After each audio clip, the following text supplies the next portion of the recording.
Ladies and gentlemen, welcome back to another episode of the From the Booth podcast. I'm your host, Mike, and today we've got a good episode for you guys. Today we're going to talk about the Pro Bowl.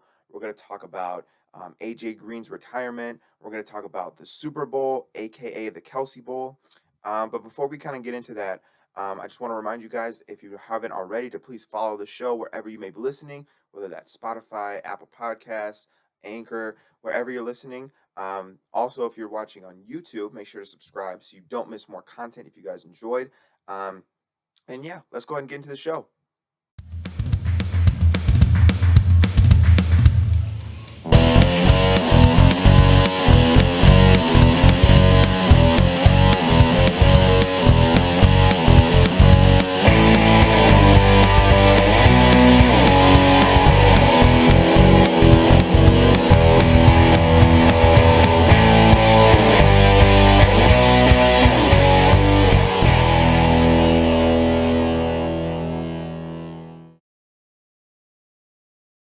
So I want to start off this episode by talking about the Pro Bowl because obviously the Pro Bowl happened just a couple days ago, and I feel like every single year the Pro Bowl kind of causes a shitstorm amongst fans.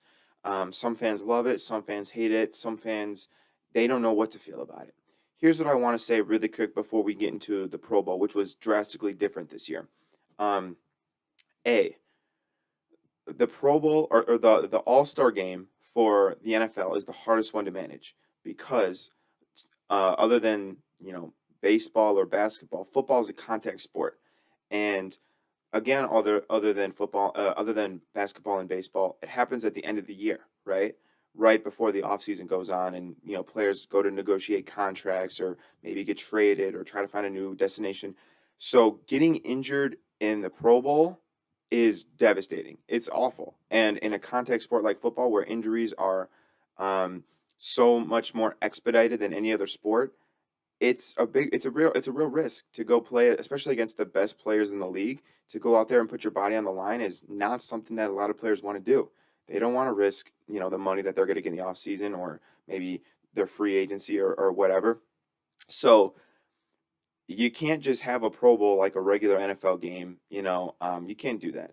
So that's not realistic. Other than, I mean, baseball, they play the game the same way. Basketball, they play the game the same way. Um, that's just not realistic for football. So here's what I'll say. I think the NFL wants to have a good Pro Bowl. I think having a good All Star game, like a good All Star game weekend or a good, Pro Bowl weekend or whatever, is very good for the league. Um, and I think that they're trying different alternatives and they're trying to make it work very hard. And honestly, I think that so far they've done a pretty good job. Again, given the circumstances, given the contact nature of the sport, given everything like that, I think they've done just about as good as they can do. Um, I think that in recent years, they've um, made famous the Pro Bowl skills challenges where they have like the catch contest. They've got dodgeball, and like I said in my last podcast episode, they really cranked that up this year. But what they added this year that was different than in previous years was they added the flag football game. Um, which honestly, I love the flag football game. I thought it was a really cool idea. I think it's really great. I had a buddy of mine this week tell me that in addition to it being cool to see like the best NFL athletes like play flag football, which I mean we've all played flag football, whether it be in a league, whether it be with our buddies, we've all played flag football.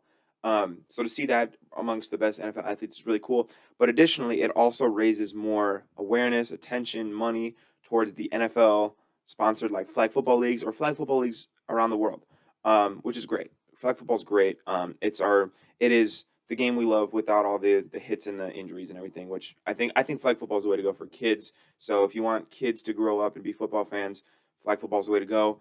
Seeing their favorite players play in the Pro Bowl, then they're going playing with their buddies. I mean, I think that's great. Um, that's really cool.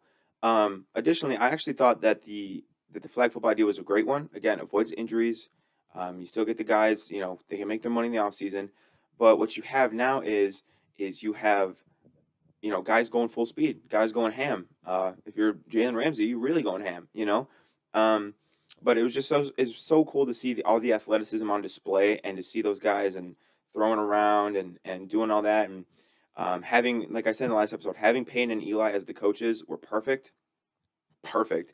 And Peyton Manning getting violently upset when the AFC lost was also very on brand and very in character for him. So I love to see that. But it's just one of those things where it's never going to be perfect. It's never going to be exactly what we want because in a perfect world, in a Madden generated world, we could throw the guys out there, and everybody would play who was elected to the Pro Bowl, and everybody would go out there and hit each other, and do all that, and that's just never going to happen for the NFL. So I feel like fans who were complaining about the Pro Bowl, they need to understand that this is probably the best alternative for the Pro Bowl, and that there's really no way to fully do the Pro Bowl. I mean, okay, you guys remember like some of the best Pro Bowl moments, right? Like Sean Taylor, the hit that Sean Taylor put on the Bills punter, that would never happen in today's NFL. Never, never, never, never, never, never. Um, it's just the way the league's going. The league is, and this is all leagues. It's not just football, but it's just the way the league's going. So it is what it is. I do want to say Josh Jacobs, he called the Pro Bowl games like stupid shit or something like that. I mean, again, like my question to him is like, what do you want? What do you want the league to do, man? Like, do you want to go full out and do you want to hurt? I mean, Josh Jacobs especially is going up for a contract. If you don't want to play in the stupid fucking skills showdown games, don't play. Opt out of the Pro Bowl. Like, you do not have to go to the Pro Bowl. It is a vacation in Vegas. Well, I guess it's not a vacation for him because he lives in Vegas, but it's for fun, dude. It's for fun. You got elected to be there, and if you don't want to participate, you think it's stupid, then just don't participate. I don't know what to tell you. Um, but yeah, I just want to get the Pro Bowl stuff out of the way first, and then kind of go into the other topics of this podcast. All right, so next, I do kind of want to get into the news of the AJ Green retirement and kind of an overview of his career. So earlier this week, AJ Green announced that he would be stepping away from football and be retiring. And while I didn't necessarily expect it, I'm not very surprised by it. Receiver, I mean, he's been in the NFL since 2011, right? Taken fourth overall by the Bengals in that very infamous 2011 draft. That 2011 draft is that's an all-time draft. Like that is maybe the second or third best draft of my whole life. Like the rest of my life, that would probably be a top two or three draft. I mean, that draft is just insane. Just to go over kind of AJ Green's, career numbers: 727 receptions, 10,514 yards, 70 touchdowns.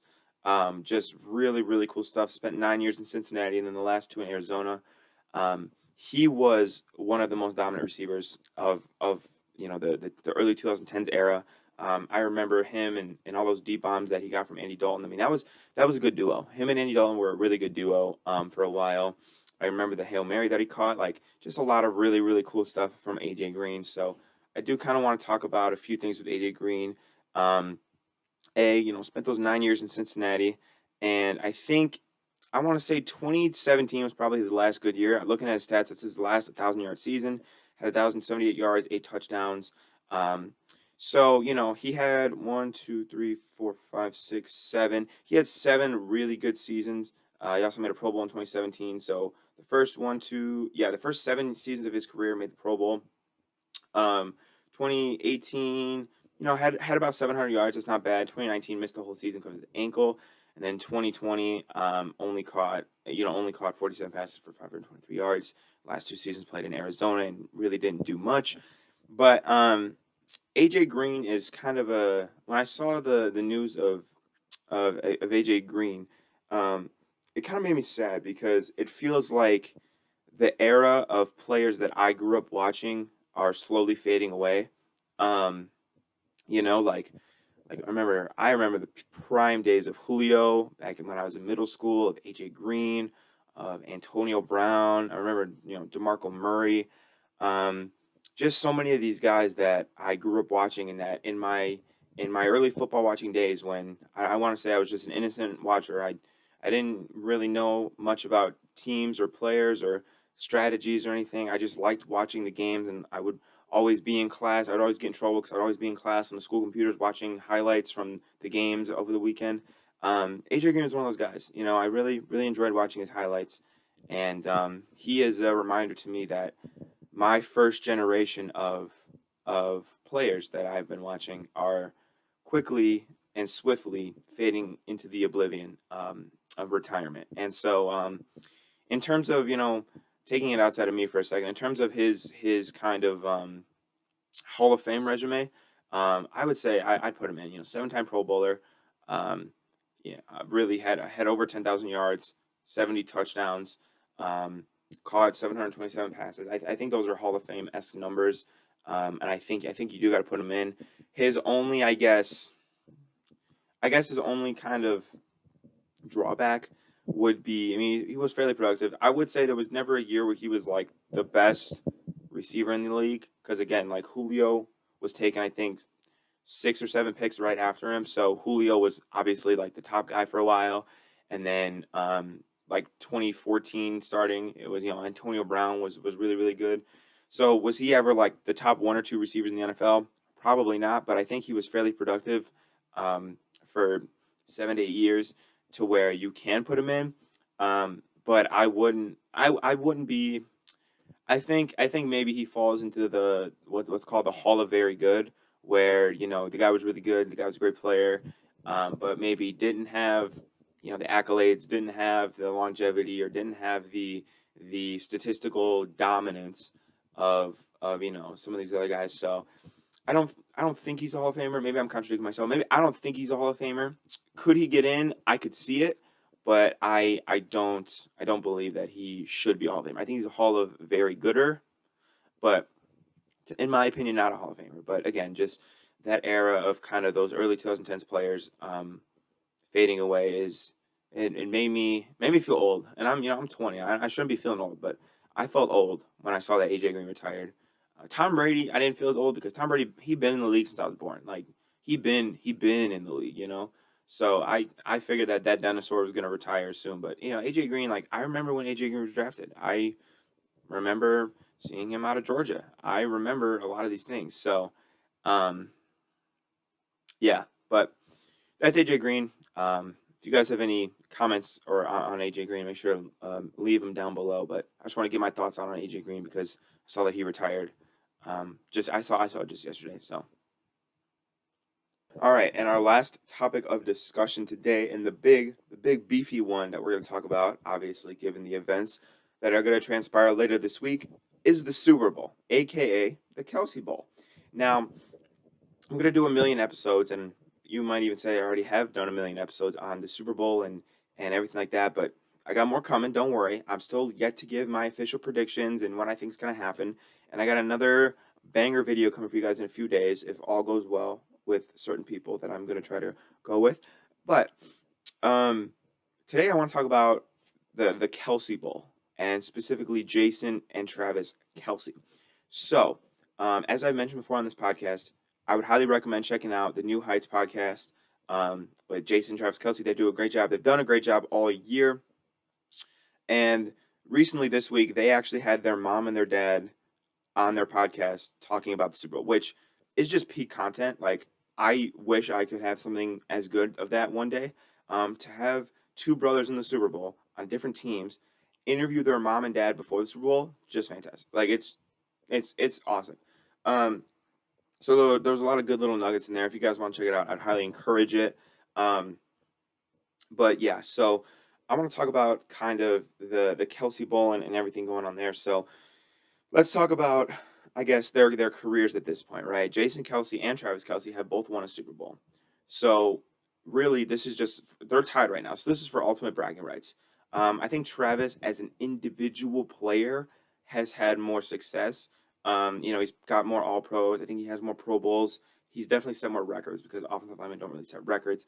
But Travis Kelce he's I think in the battle of the brothers, I think he's winning right now. However, if the Eagles pull this off and the Eagles win, I think Jason Kelce has bragging rights. I mean, I'd rather have more Super Bowls and a little bit less accolades than and it's not like Jason Kelsey's a bum and Travis Kelsey's a stud. They're both studs. I think Travis Kelsey's just a little bit above him. But again, to be a both studs and to have one more Super Bowl, I'd take that. Um, but yeah, so obviously this week is Super Bowl media week, and so everybody's been asking questions and everything. And there was a really cool moment, and like this one, like really, I actually showed my mom this. There was a moment where Donna Kelsey, their mother, um, they were like both on the stage with Michael Irvin, I believe, and she just brought him a bag of like baked cookies, like come on, like that's just the coolest shit ever to have like a mom just come in and bring their son cookies. And of course, she's got the in the front Travis jersey, in the back Jason jersey. That's really cool. I actually remember back in the day, Devin and Jason McCourty. I believe it was when he played on the Titans, but I'm not sure. It was split instead of being split front and back. It was split down the middle, and it said McCourty, and it was the Titans and the Patriots, like the two of them right there. Um, like that's just really cool shit. Like I love seeing that. I'm sure the Watts have done something like that.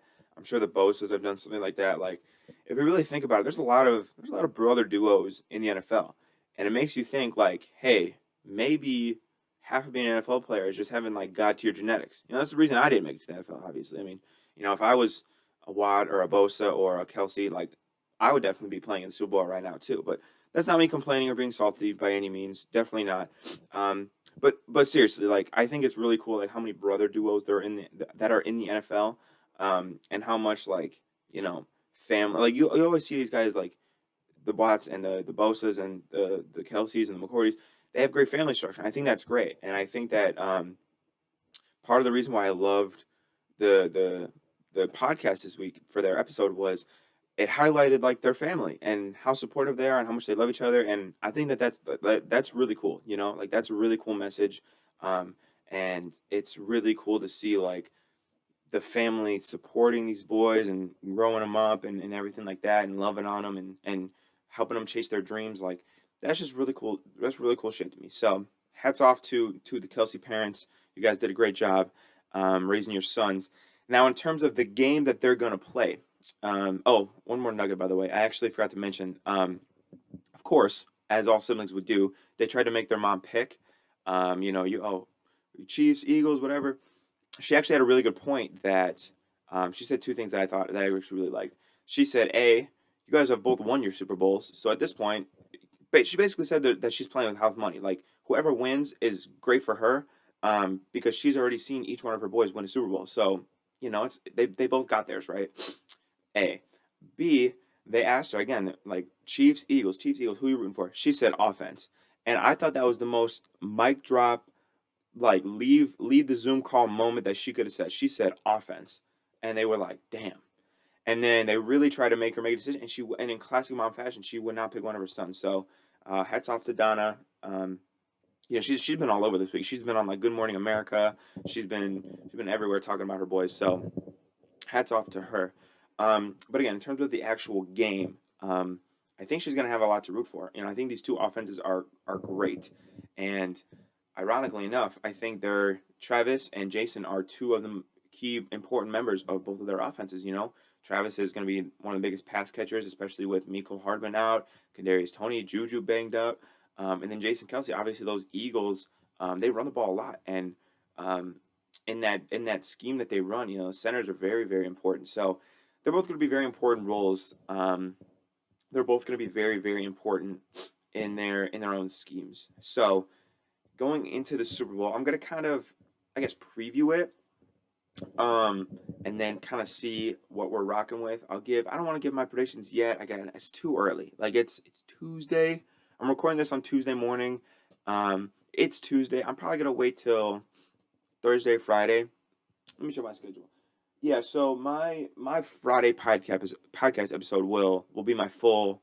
It'll be my full kind of predictions. So I'm not gonna do that yet, but I'll just give you guys a quick little rundown of it, really quick.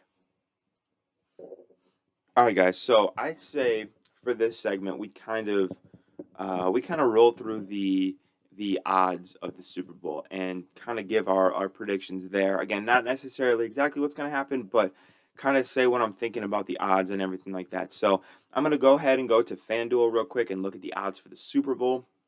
Now, of course, this isn't gambling advice, but if you want to win yourself some money, definitely listen to what I'm saying. And if you're under 21, definitely don't bet. Actually, I'm kidding. Like, don't bet. Like, I'm not getting in trouble for that. Like, for real. You guys are snitches. I'm not. I'm not. Anyway, so looking at FanDuel, the Eagles are 1.5 point favorites. Honestly, I would have thought that would have been a little more. I would have guessed that they would have been 2.5 to 3 point favorites. The over under is set at 50.5, which again to me seems a little low, but I suppose that's about right.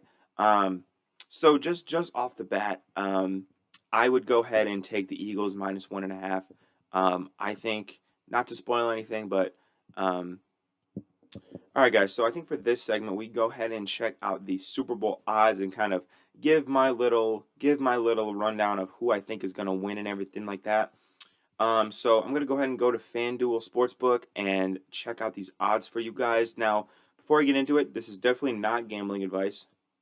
So definitely don't listen to what I say, and definitely don't win yourself a lot of money, and definitely don't bet if you're under 21 years old. No, actually, I'm kidding. I'm kidding. Don't bet. Don't do that. Don't do that. I'm not encouraging any illegal activity, and I'm not getting in trouble for you little hooligans gambling all your Fortnite money away. Anyway, so we're on FanDuel Sportsbook. I'm gonna go ahead and take a look at these odds really quick, see what I like. So just right off the bat, the Eagles are favored by 1.5 points, which to me seems a little low. I would have guessed, like I said, that they would have been minus 2.5, minus 3 point favorites. I still really like Kansas City to cover that. Obviously, the over under is at 50.5, which to me seems about right. Maybe a little low, but about right. Again, two of the best offenses in the league with the two best quarterbacks this year. I probably would have gone a little higher, but I suppose the Eagles defense is very good, so maybe that over under is reflected by that.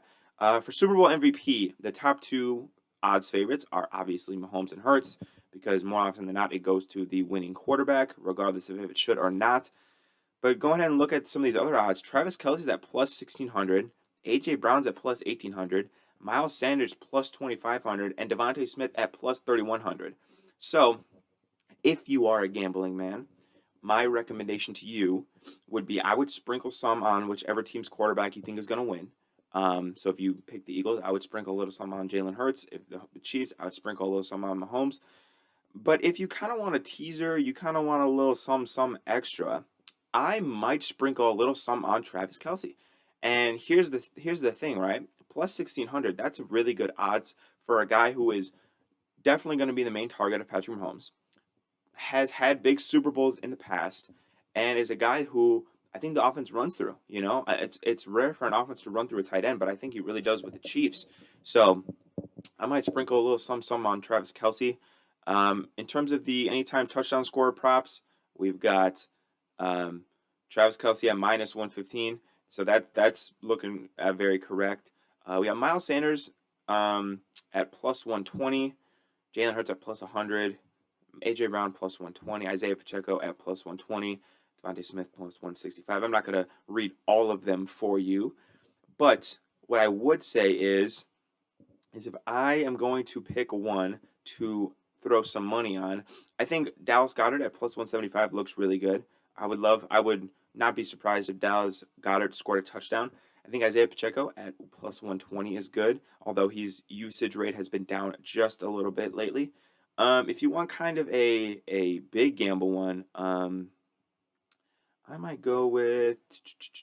I could see Kadarius Toney scoring for plus 400, assuming he plays, which I'm guessing he will. Yeah. So those are kind of the anytime touchdown scorer props, and then let's take a look at some more of these. Travis Kelce plus 25 yards in each half, minus 140, minus 145. I kind of like that. Okay. Let's look at some of these specials here. All right. Actually, no. Let's go to passing props. What is Jalen Hurts passing prop at?